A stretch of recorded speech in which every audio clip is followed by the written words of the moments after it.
Баршаңызға сәлем. Каналдағы видеоларды жоғалтып алмау үшін, жаңадан шыққан видеоларды алғашқы болып көру үшін подписаться қызыл кнопкасын басып жазылып, лайк қойып отырыңыздар. Бүгін сіздерге әмиянды тұзбен тазалау жолын айтатын боламын. Алдымен әмияныңызды қажет емес қоқыстан, фотодан және чектерден тазалайсыз.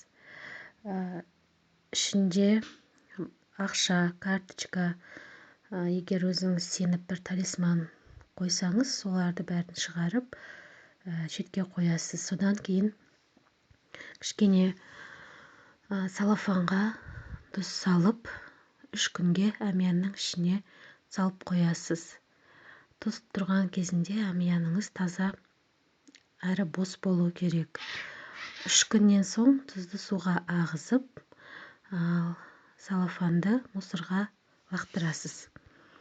Осы әдіс арқылы сіздің әмияныңыз негативті энергиядан тазаланады. Жалпы тұз негативті жояды. Тұз туралы менің видеомда тағы да біраз ақпараттар бар. Төмендегі видеоларды қарасаңыздар, содан көріп, әрі қаратай тұз туралы ритуалдарды, техникаларды жасасаңыз болады. Жазылуды ұмытпаңыздар.